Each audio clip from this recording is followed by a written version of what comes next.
Hi everyone, it's Roger and James here from the What's on Disney Plus podcast. In this week's episode, we're going to be going through kind of everything that's going to be coming up in 2021 that we're looking forward to on Disney Plus. We'll also be talking about a little bit of news. There was a tiny little bit this week, and also we'll be giving out our 2020 awards that our Facebook group members were voting on all week. So before we get into any more of that, just a huge thank you to all of our supporters, either on Patreon or on YouTube membership. Really makes a massive difference to support for the podcast and the YouTube channel and etc. So I just want to give a huge shout out first off to Sarah for all of her support, and also to Andrew, Jamie, Jacob, Chris, Darren, The Juice, Lauren, What's on Netflix. Also to Bad Dog Gamer, Martin, Adam, Jeremy, Joshua. So again, thank you for all of your support at the gold level and above, and also just a huge thank you as well to all of our silver members as well. So there we go. So we're into 2021. 2020's done. It's in the bag, and everything's supposed to be better. But when you look at the lineup for 2021 for Disney Plus, you can't help but think, yeah, that looks a lot better than 20. I mean, there's so much stuff that they've announced already, and I'm sure there's going to be loads of more announcements of stuff to come that they've not already done, because they like to keep things back. Obviously they like to have a few surprises, get a few PR beats going as we go. But yeah, that drought that we had last year, where we finished Christmas and just saw The Mandalorian and didn't have anything really to watch until the right stuff came in October, we haven't got to wait that long. We've literally got like 2 weeks, and then we got WandaVision, and then bang. So I'm going to go through some of our highlights. There are some things that we might miss because, well, I mean, we're talking 30, 40 series of movies at the minute. There's a lot to go through. So first off, before we jump in, James, what kind of stood out to you so far that you're looking forward to from 2021? Falcon and the Winter Soldier. That's other than say Mandalorian season 3. I think Falcon and the Winter. I think that one might actually drop in 2022. We think that right. There kind of was a little bit of, we know we got Boba Fett coming, so we are getting something, but Mando season 3 might slip a little bit. So the last semi-official word we had was Christmas. So that's still 2021. Obviously we now have 12 months to wait to see if that actually comes true. For the moment, I will take their word for it, Christmas 2021, and we'll see if that ends up being the case. So assuming that is in 2021, that's the big number one item. But Falcon and the Winter Soldier is currently the number 2 item for me of things I am most excited for. Yes, I must admit, I did actually watch Captain America and the Winter Soldier the other night, just to kind of pre-prep. I was doing a bit of pre-prep for that series, and just like, I'm ready for this. I'm ready for some more of that.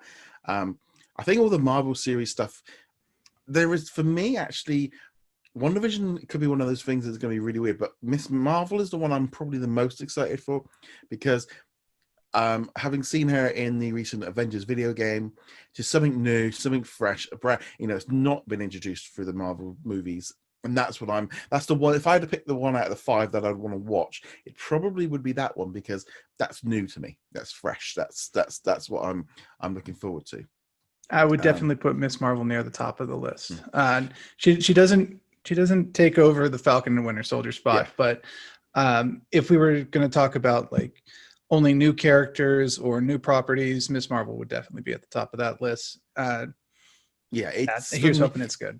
Yeah, I mean, we're going to be getting WandaVision in January, then we're going to be getting Falcon and the Winter Soldier in March. Now, it actually looks like, according to a Latino website, that WandaVision is going to have 8 episodes, which will run out on the 5th of March. So we literally got like 2 weeks, and then we're going to get WandaVision. Falcon and the Winter Soldier. If that runs for 6 episodes, that would take us to the end of April. And if it's got 8, then it would take us into May, which then we run into Loki at 10. Is coming in May as well.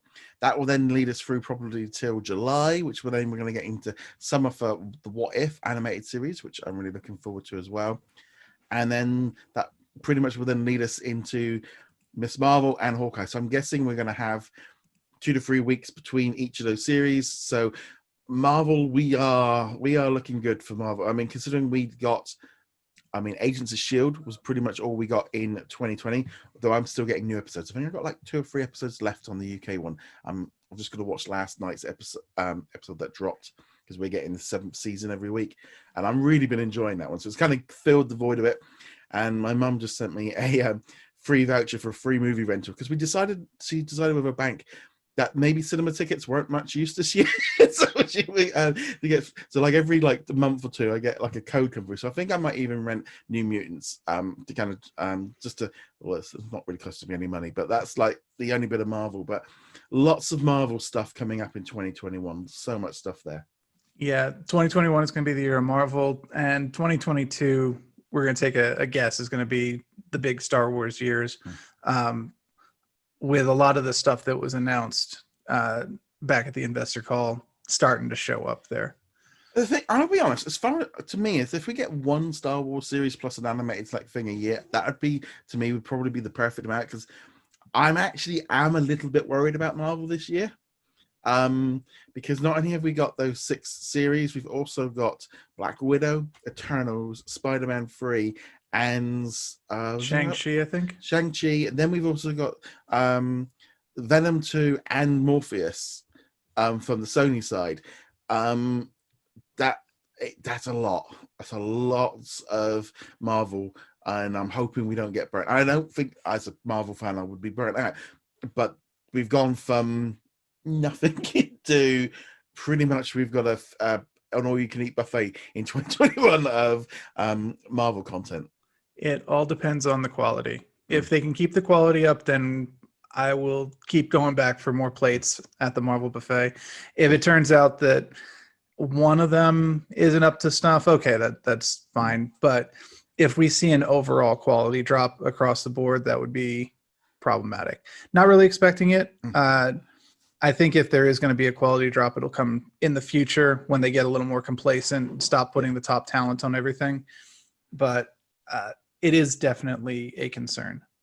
Ultimately, as well, you got different people making each show, so it's not like I would be a bit more if it was the same people making every single thing. That's when you kind of would be more worried. But they different people are making each one, and they're each going to want to prove their point. Looking at like some of the movies, we know we've got Flora and Ulysses dropping on February the 19th. That's the only date we've got so far for a movie.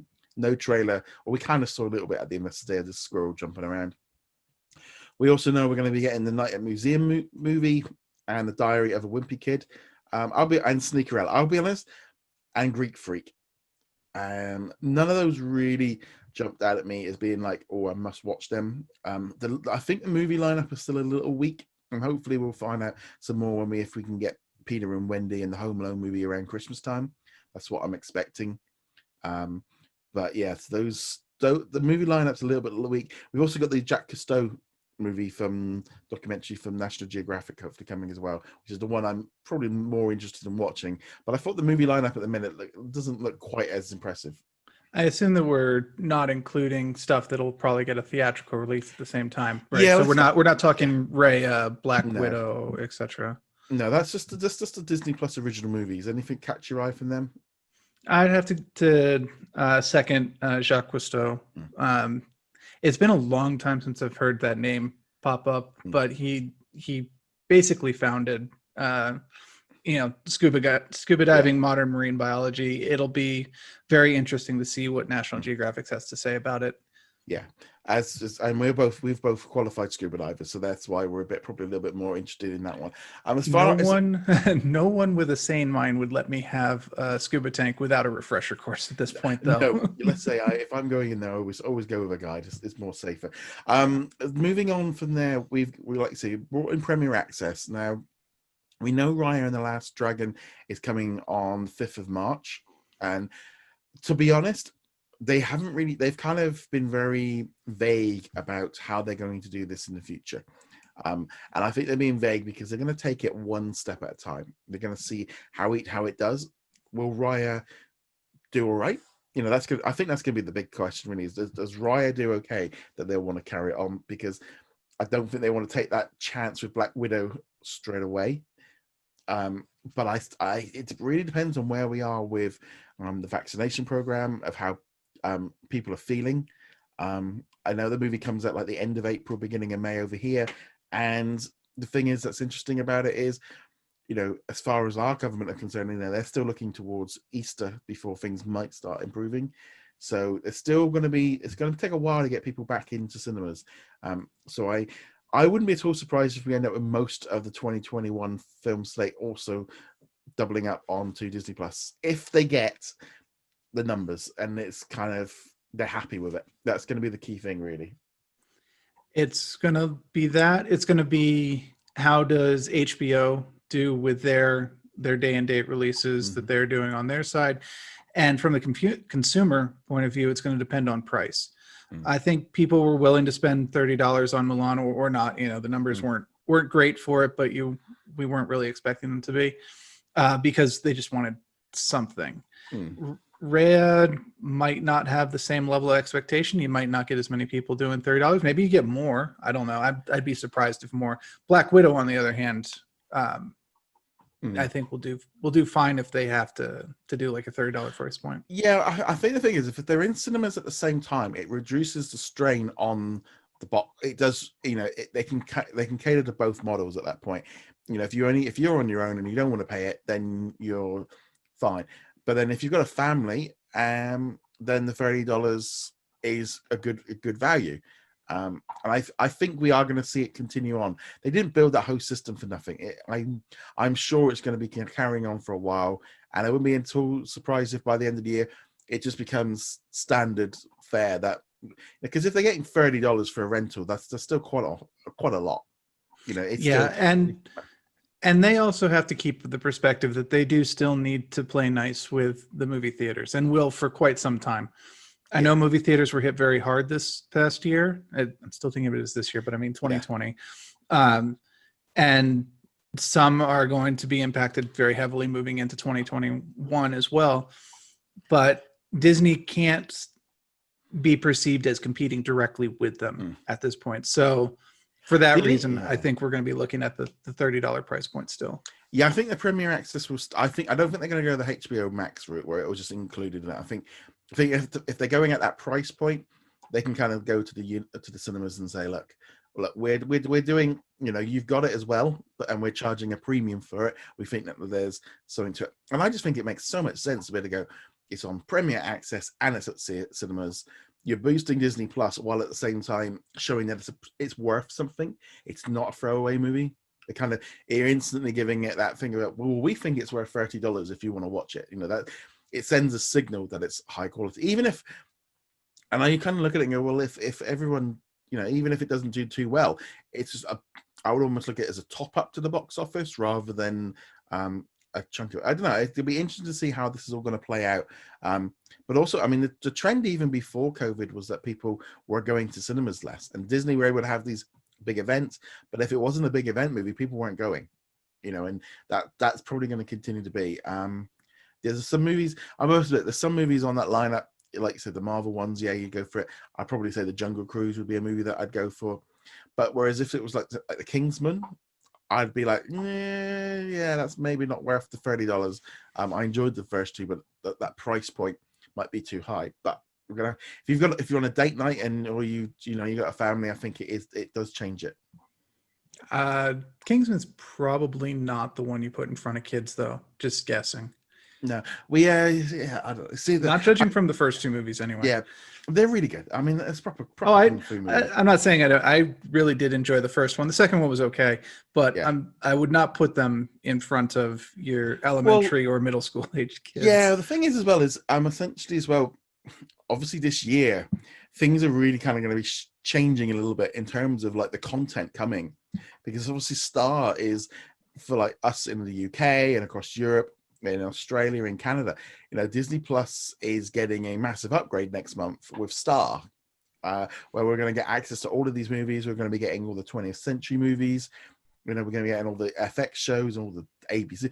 So suddenly then, and it will be that figure, when I fire up my Disney Plus, Kingsman is going to be there next to Mickey Mouse Clubhouse. So it is ultimately, my mind is already started to like drift of just like, it's all coming into one. I know it's obviously not for the US, but I still think it's a preview of what's to come. So it might be, but you also don't have to go into it with the eyes of a parent of being like, do I want Kingsman sitting next to Mickey Mouse Clubhouse. I And think I if think I it if could. I was a parent, I wouldn't. I think it would. It probably do some kids some good. Right. It certainly would raise questions that you might not want to answer. Yes. No. It's. I mean, it's just that thing of like when I think back to how we used to be at high school when I was a kid, and I remember the hard boiled videotape went around the class and RoboCop went around. We all if one kid managed to get out of it, it still went around the school anyway. Right, moving on from there, let's look at some of the series that are going to be coming in 2021. Monsters at Work, that one is supposed to be coming this year. It's a Monsters University. While they didn't mention anything at the Investor Day, it was re-mentioned on the D23 blog over the weekend. So it's definitely still in the works because some people were getting a bit worried that there's been no talk of it. But ultimately, remember, Disney still have to hype stuff. They couldn't let everything out the way at that event. So that's the thing. Monsters at Work, I'm looking forward to that series. I think that could be a real fun one. The only thing that's got me with this one is it's not actually being made by Pixar, because that's where a lot of people, it's actually being done by the Disney television animation, because it did confuse me during that Investors Day event when they said that they were working on their first series, Win and Lose, and going, well, isn't Monsters at Work? And then I remembered then that they actually aren't making it. But hopefully they have some input into it as well. Yeah. But this is actually how I would prefer to see Pixar or Disney handling the expansion content of Pixar movies, because I've complained in the past about Incredibles 2, Toy Story 4, stuff like that. I'm like, we don't really need those movies. They would work much better as shows. And so I hope Monsters at Work works, and that rather than seeing Incredibles 3 or Coco 2, if you want to tell stories in that range, do it through this medium instead. Yeah. We're also set to have the new Chip and Dale animated series as well. That's not to be confused with the rest of it. Again, anything Chip and Dale, I'm looking forward to. Definitely. Both of those projects I'm looking forward to. And also a while ago, a number of projects were announced back in 2019, including an untitled Mickey Mouse documentary, a Wolfgang Puck documentary, People and Places, and also there's a few other shows that they've previously announced that we were talking about nearly a year or so ago. So we're hoping that they're all going to be arriving. More because it was one of those weird things, really, of Disney didn't really lay out much of their documentary lineup other than National Geographic. So that's been one. And I mean, they were heavily reliant on that in 2020, but they've been quite quiet about that for 2021. Yeah, and they did have to rely on 2020, but I suspect that unfortunately those really don't bring in the numbers, so they're not going to hype it as much. No. Unfortunately, when it comes to advertising, the things that you know the most about also get the most advertising dollars, because every dollar gets you further. And if it's a small project that's not going to get many viewers anyway, they're not going to advertise it as much. Well, I think that's the thing. I mean, you only have to look at the lineup for 2021 to realize that series are what they need.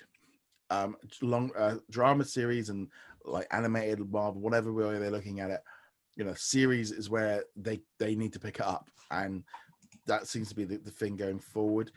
We're also getting the second season of High School Musical, the musical, the series, which I'm looking forward to. I did like that first season. It was a bit of a unexpected thing. We're also getting the Diary of a Future President season 2.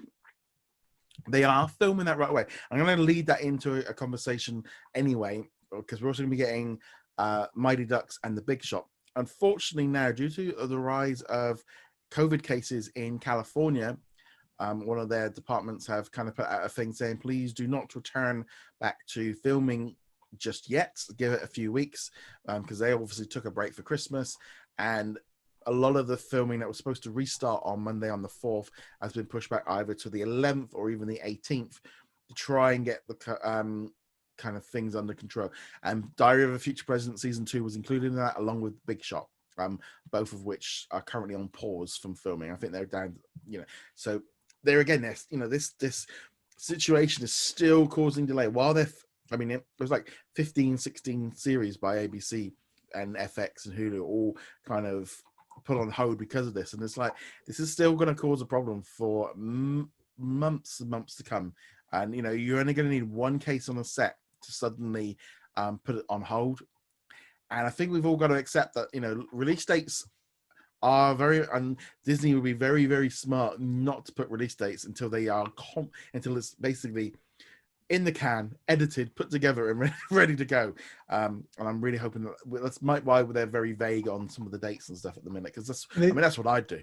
I'd be the same. They should just do what they did with the Free Guy trailer, which is just put the date on it and then put like a question mark after it. Like, probably. It might be the best movie for Halloween or Valentine's or Christmas, depending on when it comes out. The other thing to keep in mind, though, a lot of the shows that are getting impacted by these delays, though, they're not special effects shows. They're not heavy on needing to go through the editing room with a fine-tooth comb.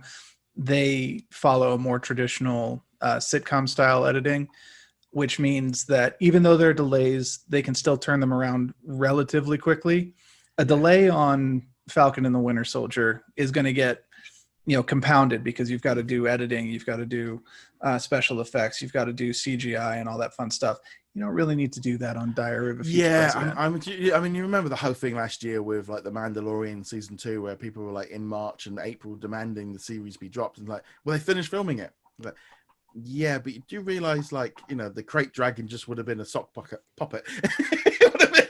It would have been a wireframe, maybe. Yeah. We're also, like I said, I mentioned the Big Shot and Mighty Ducks. We're also getting the Mysterious Benedict Society. It's going to be really weird, because obviously January feels like a really light month other than WandaVision, because we're still in that zone of kind of, I would say, the COVID thing.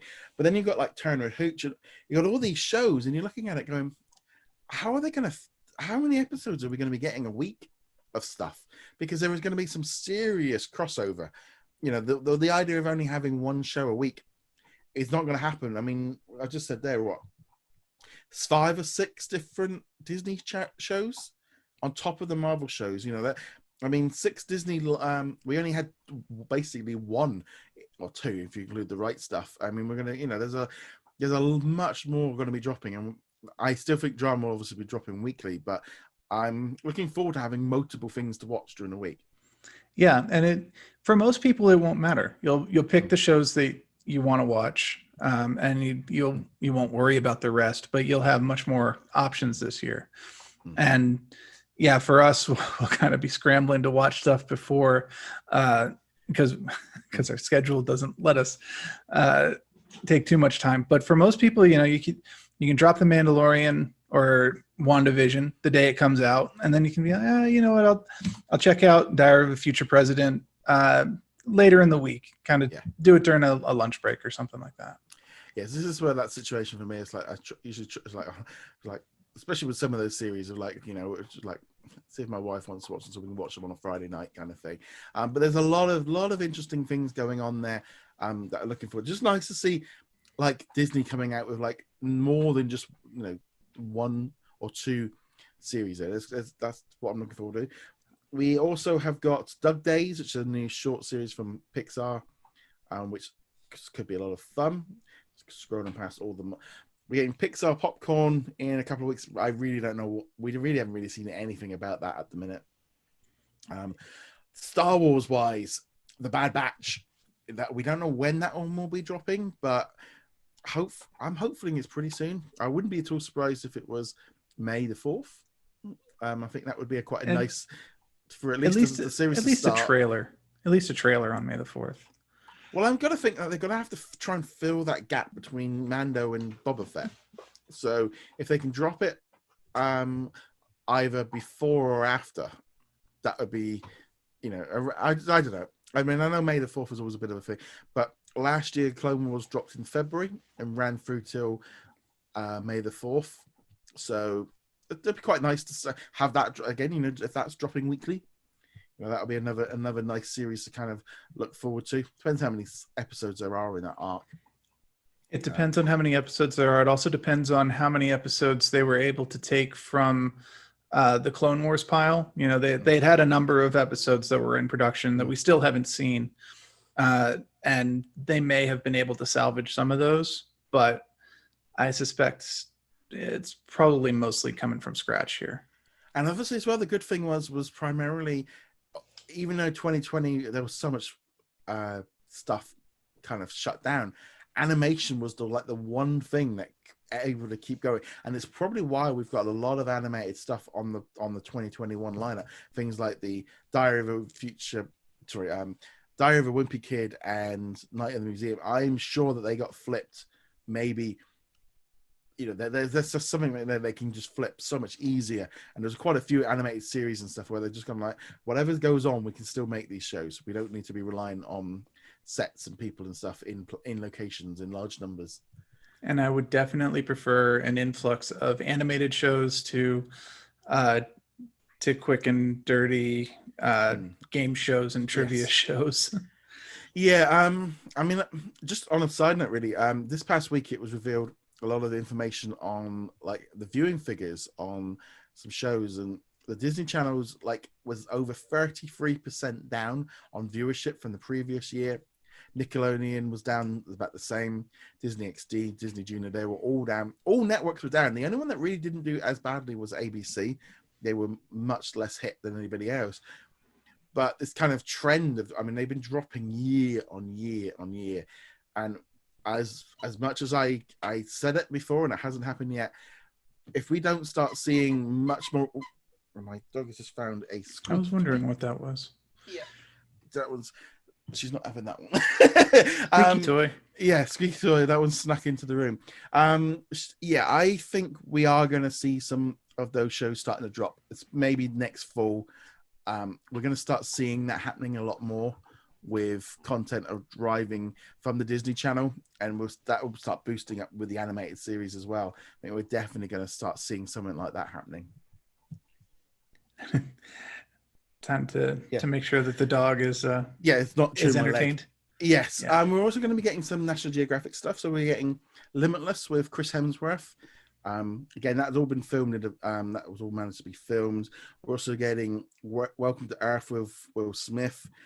Two big sort of names involved with a National Geographic show. Looking forward to seeing what they go.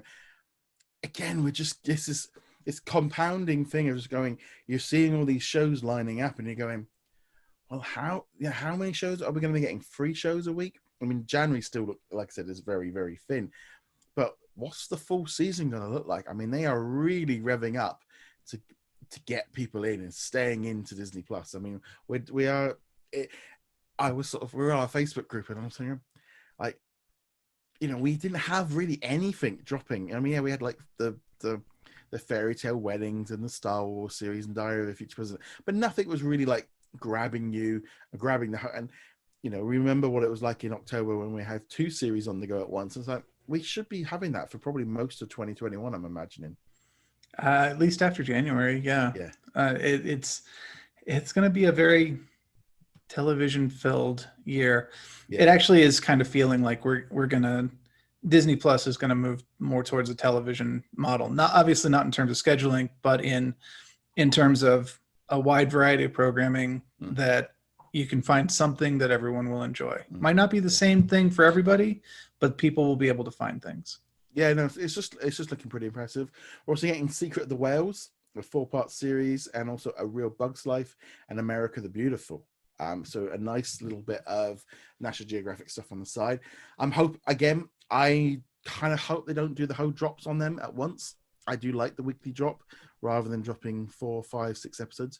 For example, like Netflix dropped Cobra Kai season yesterday. So, I watched 2 episodes and I got friends on Facebook going, oh yeah, binged a whole lot. I was like, yeah, but this is what I don't like about binge watching is like, it's only been out a day and some people have already now, and I'm really glad they're not doing it with Marvel. But the documentary ones are probably the one that they can get away with it on. But I do think the bang for the buck is a lot better doing it weekly. Yeah, obviously I agree with that. I much prefer the weekly drop, but it does seem that binge culture is pretty popular as well. I had a coworker the other day. We were talking about The Expanse, which is coming out on Amazon Prime right now. Even though that is a weekly drop, I am like a season and a half behind on it. And he's over there complaining, like, I just want him to drop the whole thing at once. I'm like, let me catch up, please. Yes.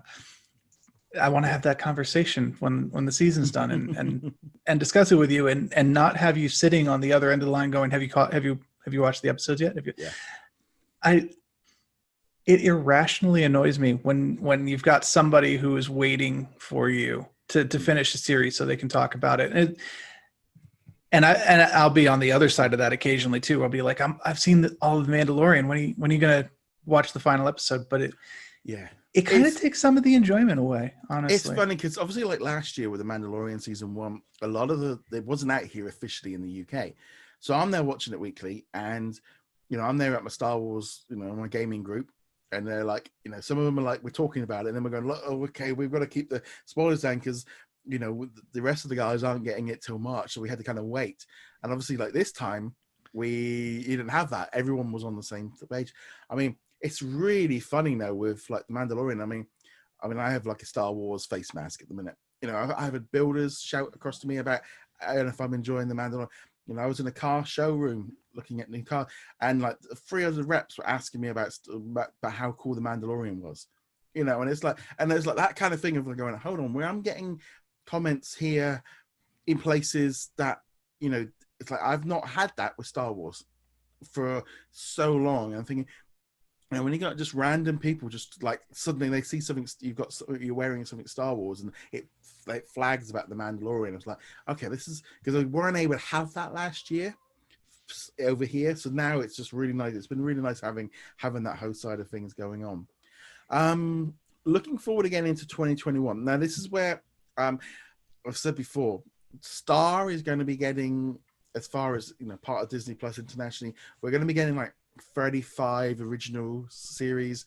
We'll be getting some of the ABC stuff, some of the Fox stuff.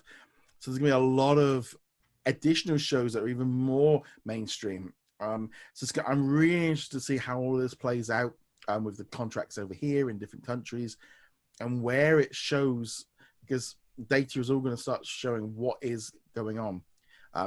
It's just incredible. And I'm sitting here just thinking like of all these different shows and going, we had one in 2020, we had two maybe in 2020, and now we've got probably close to, it feels like 20 to 25 different series coming in.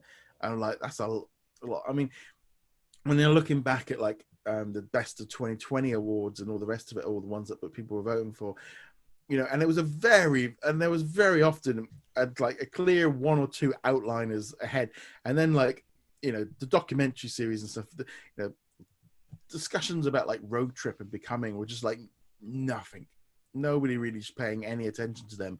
And these shows that they've announced so far are much more, I think, going to get people discussing stuff, because ultimately, like you say, the documentaries don't move the needle.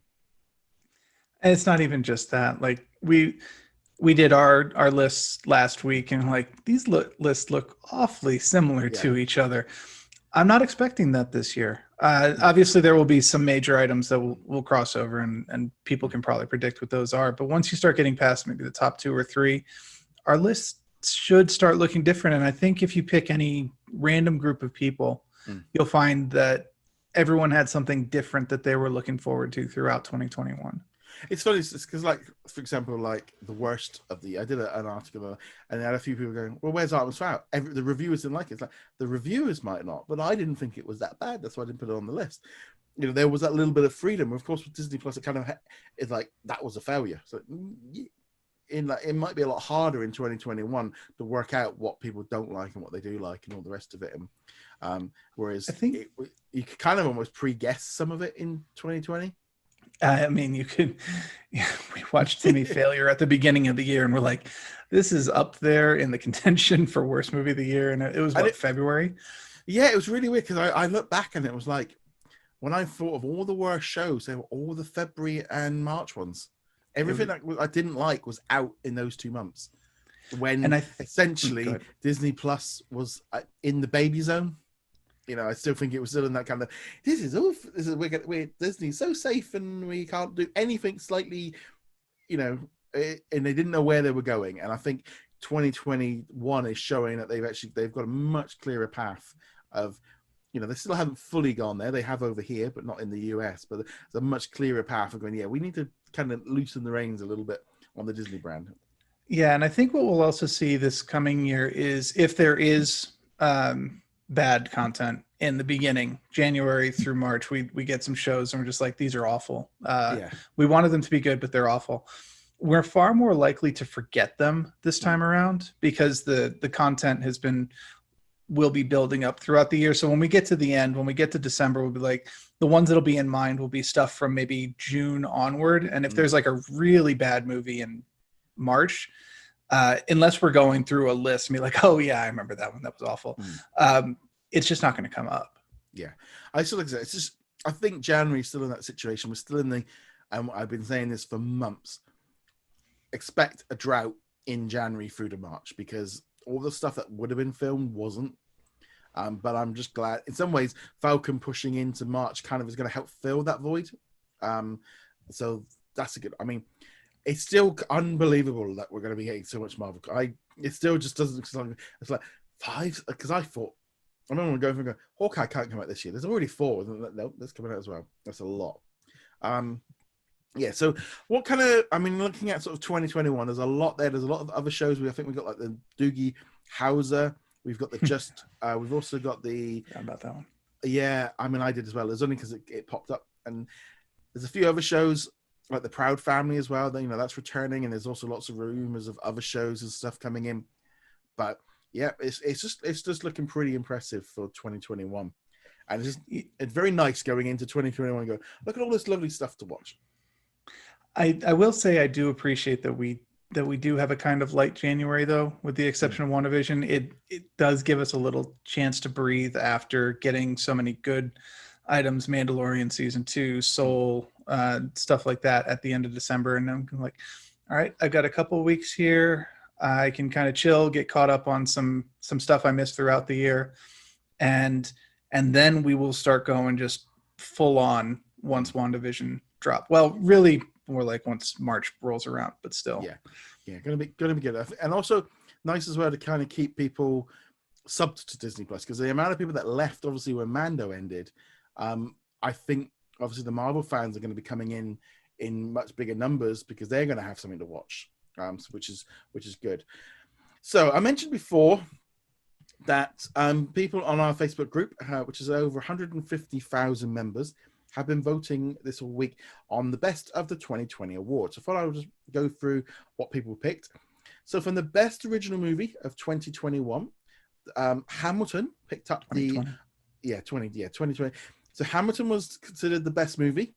Soul was up there. I think had Soul come out like maybe a week or two before, it might have had a bit of a thing. But Hamilton stood out above as everyone's favorite movie from 2020.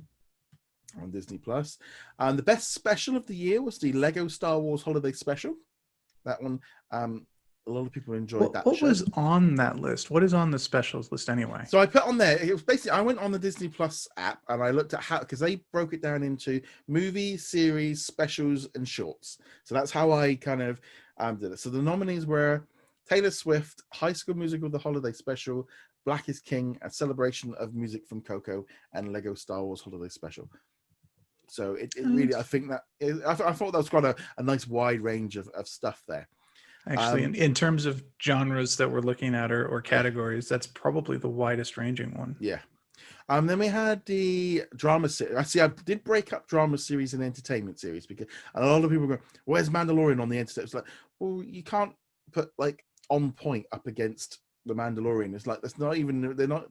This is not the same thing. So in the drama series, we had Star Wars: The Mandalorian, High School Musical: The Musical Series, because we had like 2 episodes drop in January, The Right Stuff, and Diary of a Future President. It's going to be a bit more harder next year, and obviously The Mandalorian. There was no. I mean, there wasn't even. It wasn't even slightly close. The best animated Disney Plus original of 2020. The nominees were Soul, Lego Star Wars: The Holiday Special, The Wonderful World of Mickey Mouse, Clone Wars, Once Upon a Snowman, Out, Borrow, and Lamp Life, with Star Wars: The Clone Wars picking up the win for that one. Which Soul was kind of coming up afterwards, but I think so many people were loving the Clone Wars, which no reason why not. It was a great series. The best original short of 2020, that went to Once Upon a Snowman. I'm not going to put them all in there because I included all of the Spark shorts and all of the short circuits. Just kind of give it, but once upon and I'm going to be honest, I did disagree with everybody. That's the one I did disagree on, everyone. I thought there was a lot better. I think that was one of the worst shorts of the year. I'll be honest, just because that Olaf in it wasn't enough just for me to win. Yeah, I remember watching that one, and then it kind of faded away. That's where he kind of Forrest Gumped his way through Frozen 1 prior to his official reveal in it. I thought it was fine, but I definitely wouldn't have picked it as better than some of those Spark shorts. Borrow and Out were much better. I mean, I think those even were some really of the Sparks, that was one thing where I was like, I could give it to them on Lamp Life because I thought that was a bit weak as well. But some Out and Borrow was so good, and also some of those short circuits were great. I really enjoyed Fetch and Puddles. There was a few there that I liked. The best documentary series of 2020. The nominees included Disney Gallery, The Mandalorian, Magic of the Animal Kingdom, Prop Culture, Into the Unknown, Howard. We also had On Point, The Real Right Stuff, Marvel 616, Inside Pixar, Road Trip, and Becoming. Disney Gallery, The Mandalorian picked up. Not a huge surprise. I would had Disney's Animal Kingdom and Prop Culture. There's a little bit more of a juggle there between them all because I thought, Mandalorian doesn't make a huge surprise to see that happen. No, I would like to see more Prop Culture there. That was my favorite of the year. And that to me is that's just a show that can just keep on giving. And also, I can't believe it's, but the Disney Insider is coming back. I thought it was dead. It's back. To be honest, it's a fluff piece. It's fairly easy for them to do. And with 2021 being a little more normal, I mean, obviously we're not back there yet, but with it, you can at least see a release schedule and you can plan that when they have a date, they will stick to the date. It makes sense. They'll be using it as the hype tool that it was originally supposed to be. I did find it funny. I was like, is this coming back? And there's been no word. So then we had the best entertainment series of 2020. So the nominees were the Disney Fairy Tale Weddings, Encore, Be Our Chef, Muppets Now, Pick of the Litter, Earth and Ed, The Shop Class, and Big Fib. And that was picked up by Muppets Now. Muppets Now really, I mean, that one went way, and that was the one everyone's going, what about Mandalorian? It's like, yeah, but it's like, it's a different category. Yeah. So I was glad the Muppets won because I think that was one of the series of it got a lot of flack for not being what people wanted it to be. Because it's like, we want it to be the old-fashioned Muppets. Well, the old-fashioned Muppets don't exist anymore. They probably couldn't do what they did back then. I mean, if you look at the Muppets, you look at their history, they really do kind of adapt to the times. The history, just of their shows, ignore the movies. The shows, you can definitely tell, they had the variety show. Then they moved on to more of a talk show format. And then they moved into the Jimmy Kimmel, Letterman style thing. And then of course we had Muppet Now. I think actually, was it Josh did a really nice write-up on the history of the Muppet Show. I think it's on the website. It's really fascinating because there were a whole bunch of shows on that list that I completely forgot about. But you look at it, the Muppets are constantly updating. But this is also a show that I think falls into it was much better that it was released weekly rather than all dropped at once, because if you binge that one, you really see how repetitive it got. Every episode had the Piggy bit where she was doing the fashion call and stuff like that. And especially right in the middle, all the skits kind of ran together a bit. And it was better having it weekly because then you could kind of not see the repetitiveness. I'm really hoping they come back with another series, get some other celebrities involved rather than having one celebrity in the same bit for 6 weeks running, because that was the other bit problem I had. Miss Piggy was with somebody else each time. That would have freshened it up a little bit. But no, I'm hoping we see more Muppets Now. But yeah, that was what everyone voted in our Facebook group, which it's where it's nice just to kind of okay, here you go. You let me know what you. I mean, I'll be honest. I probably would have picked majority of them that would have gone that way. I think the only one that the documentary one I thought might have gone to the Animal Kingdom show or Prop Culture, but Prop Culture is kind of one of those things. I think those of us that have watched it hype it, but not as many people watched it. Whereas the gallery kind of had the name recognition. not just the name recognition, but I think even if you are a person who doesn't watch documentaries, you might have been inclined to watch The Mandalorian. Whereas if you're not watching documentaries, then you're not going to watch the Animal Kingdom one. You're not going to watch Prop Culture. You're not going to watch any of these other ones. So The Mandalorian, it has the name recognition, and it also has the ability to pull in people who normally don't watch that kind of content. Right, so moving on from there, let's have a quick look here and see what is trending on Disney Plus this weekend. So we've got, so we're going to go right to the end here. I'm just going to look here. I think my phone decided to drop out halfway through it, so I didn't get the full list. So obviously, as you would expect, Soul is still number one. Not a huge surprise to see that. I mean, that's just one of those things of a load of people still excited about it. A lot of discussion about it. Lots of people, and it shows you that this kind of thing that drops on Disney Plus can generate so much excitement when everyone can watch it all at the same time. It's been great. We then had Mandalorian, Simpsons, Frozen 2, Mulan. Mulan consistently has been up there, so there's a lot of people been watching it. We got Moana, Star Wars, The Clone Wars, Mickey Mouse Clubhouse, Onward. Nice to see Borrow is also in the top there. Frozen, Avengers Endgame, Toy Story 4, Jessie, Tangled, Inside Out, Toy Story, Incredibles 2, Home Alone, Hamilton, Aladdin, Coco, Avengers Infinity War, Zootopia, and The Lion King. It's almost as if everyone has gone, Santa, bye. It's just like all the Christmas have just dropped straight out, and all of the classic movies of all that came in that were back in like November and before Halloween have all jumped back straight into the same. It's like everyone's just gone straight back to the old faithfuls. It's like it looks exactly the same as what it probably did in September, except for Home Alone. That's the one Christmas movie on there, and it'll stick around.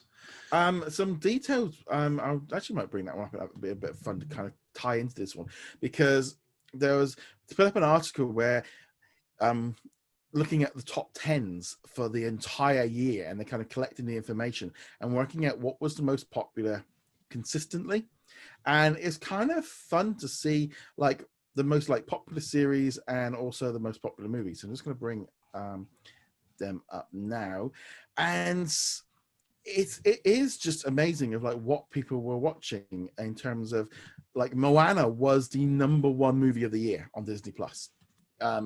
It was out of the whole world, Moana was number one, and then Frozen 2 and Frozen with Home Alone even at number 4. And you got to remember, Home Alone wasn't on Disney Plus in the US for most of the year, but it really built up. And then we've got things like Home Alone 2 was in at number 6 because so many people were watching these movies over Christmas. In that Christmas run-up, that hyped up. I mean, it really showed you when you looked at these figures how popular the Christmas period and how important it is for streaming, because it can make a massive impact on the whole year's chart because so many people are watching them. And it does seem to be the comfort food movies that stay up there. The movies, they feel a little bit safe. They feel a little bit comfortable. They're fun. You can normally enjoy them. You can put them on in the background and still kind of look over your shoulder every once in a while. Oh yeah, Kevin is he's setting up the micro machines at the bottom of the stairs, so we know something funny is about to happen. And so on. Machines. I also think as well, Disney Plus has something that maybe like Netflix and Amazon Prime don't have the same thing with, and that is, I think kids that will just watch the same movie over and over and over and over and over and over again. And that kind of has a big impact, I think, on these numbers, because these movies are just constantly flowing through like that. And it's interesting. And when you look at the other ones, like the Netflix ones, it was all dominated by the originals that they would come out this, because obviously different crowd coming in to watching. Whereas with Disney Plus, the old faithfuls were just stacking it up. You look at like the top 10 series. We got Simpsons, Mickey Mouse Clubhouse, The Mandalorian, Jessie, Clone Wars, Phineas and Ferb, Once Upon a Time, Puppy Dog Pals, Star Wars Rebels, and Agents of S.H.I.E.L.D. And if you ask me to, most of them, when I do that weekly trending chart, are in there. You know, they're the same series that are in there week in, week out. They're on the movie side. There was something that was a little bit more interesting. Was Mulan, was at number 7 for the whole year. So as much as everyone moaned about Mulan and they didn't like the premium access, it was still the 7th most popular movie of the year, according to this data, of how long it'd been in the trending chart. And it's like, you know, I really enjoy that movie. I know a lot of people didn't like it because it wasn't the Mulan that they were expecting. And, you know, it shows you that how the premium access obviously had something because it kept it in there. People were watching it. I mean, I must be honest, I paid £30 or £20 for it, so I did watch it a couple of times. Well, I was going to say, I think that might factor into it. The fact that yeah. you have to pay some money for it would suggest it's like, well, I'm going to get my money's worth. I'm going to watch this a couple of times. Like and saying to the kids, you are not watching Moana again. You are watching it because you wanted to buy it. And so we are watching Mulan 8 times. I would be kind of curious to see how the numbers changed once it hit open access or whatever you want to call it on what was it, December 4th, something like that. It's been in nearly the top. I think it's been in the top 5. It's been in the top end of the trending ever since it came in. Even though Disney didn't really even kind of promote it in the US. I mean, over here it was on all the banners, on the posters, on the buses, but in the US they didn't draw any attention that it was on there. But it's been a constant one. But also just movies like the Santa Claus and Hocus Pocus and The Nightmare Before Christmas are all very much in that top 20 plus movies of the year.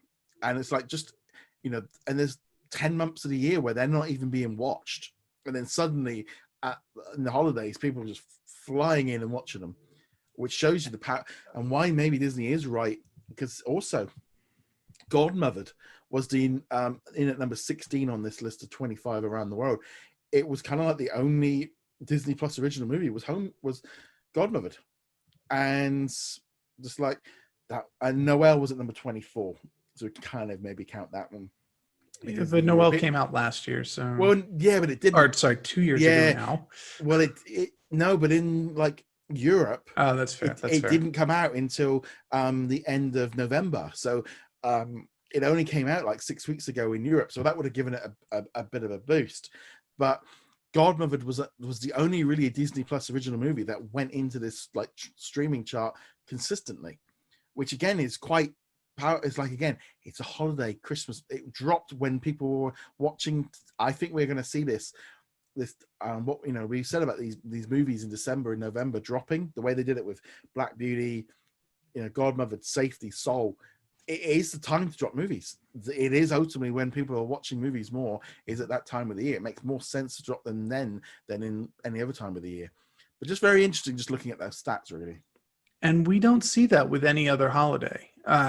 Now, you will see a small bump of certain types of movies at certain holidays, but not to the level that Christmas movies make. It's absolutely insane how many people just tune in for Christmas movies, and you know they'll turn it on and they'll just have a playlist of Christmas movies playing throughout the day while baking cookies and getting dinner ready and everything like that, and it adds up on the chart. What was also very interesting was the chart for the TV series was has a lot more of the Disney Plus originals. You know, we had Muppets Now, On Point, The Making of Frozen 2, Animal Kingdom, The Disney Gallery, The Wonderful World of Mickey Mouse. We had The Right Stuff, you know, and then we had like obviously the Clone Wars and The Mandalorian. Much more likely to stay in that trending chart was the series compared to the movies. Just didn't, you know, Artemis Fowl, The One and Only Ivan, even, you know, they didn't have that same impact that those series did on the trending chart. So it would be lovely to see the full viewing figures, but I don't think Disney will ever release them because that's their own data to work out. But it was just very nice to see how that all works out. I'm kind of curious how Ivan would have done if it had released closer to the holiday season, because it would have been a decent holiday movie too. Yeah, I to be honest, it's a little bit of a movie. It's like, it's a shame that one didn't get some more attention, because I thought it was a solid movie. You know, it was supposed to go to cinemas, but Disney never seemed to have any faith in that movie, because I mean, they didn't promote it. They didn't really. I mean, even for cinema release, you know, they never released the trailers. They didn't release the posters. They kept it very.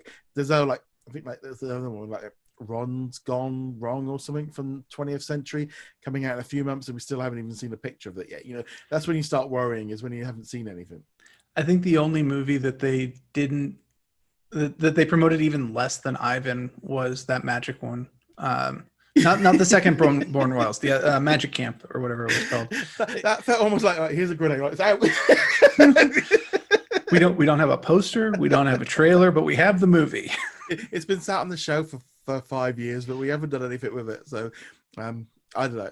I still feel bad for Magic Camp because I still look at it and go, it wasn't that bad.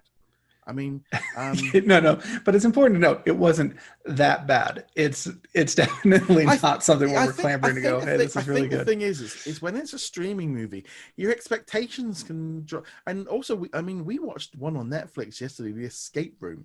I mean, it's something like we never would normally watch, but it's just that kind of thing of something popped up, and you kind of you've got a different taste for it when it's a streaming movie, because if it's rubbish, you just turn it off. We watched also the one with George Clooney, the Midnight Sky one. I mean, any good at all? No. It was very long-winded. It was. My wife hated it. I kind of thought it was okay, but like the best movie of the year. It's like, no, it's not the best movie of Netflix. It's like, yeah, more people watched it because it dropped on Christmas. But yeah, it was like, that's the kind of thing. That was a movie that, had that been on rental, I wouldn't have even remotely would have watched it, but it popped up on the trending chart. I was at home, I watched it, and that's kind of, again, streaming kind of lets you do that a lot more. I mean, that's definitely true. We are much more forgiving of movies that we don't have to pay for. For instance, if we had to pay for Timmy Failure, I would have been mad. Well, the thing is like A would have, would you have gone to the cinema to watch it? That would have been the first test. You wouldn't have gone, and then it's like, would you have paid to rent it? And that's the way, or bought it, and then you would have been onto. So I think those are the lines of you kind of naturally filter through like different. So by the time it hits a streaming, or TV, you've gone through like, I've been wanting to watch that one, but I haven't got around to renting it, or I haven't got around, and. Like New Mutants, I mentioned that earlier, as a movie that I went, I'm not going to go to cinema with that one because it's not worth the risk. And then it's on premium rent, so I could rent it, and I'll just wait. But you do wait, and I think, like I said, the streaming movies, you're a little bit more forgiving on kind of things, and maybe that's why Artemis Fowl I was a little bit more lenient on than kind of. And I also think because I didn't read that book, I think there's a lot of people were like hoping for like Harry Potter level. And I was like going, I got no idea what this is. What is it? I was like, oh yeah, that was fun. That was a fun hour and a half. Whereas, expectations can be difficult. Yeah, and you also get to a situation where you're in our position, kind of, do I recommend this to somebody? Yeah. And go, you know what? I normally wouldn't recommend it, but you're paying for the service anyway, and we're in the middle of a content drought. Give it a shot. Who cares? Like, if Artemis Fowl or Timmy Failure came out this year, I would definitely be in line, like, don't waste your time. There's plenty of other content. But when those came out at the beginning of last year, just like, it's something. It's something. Yeah. It's there. Yes. So there we go. That is this week's episode. It's again a big, huge thank you to all of our supporters on Patreon and YouTube. Also, just a happy new year, and to everyone that's been watching. Again, thank you for all of your support.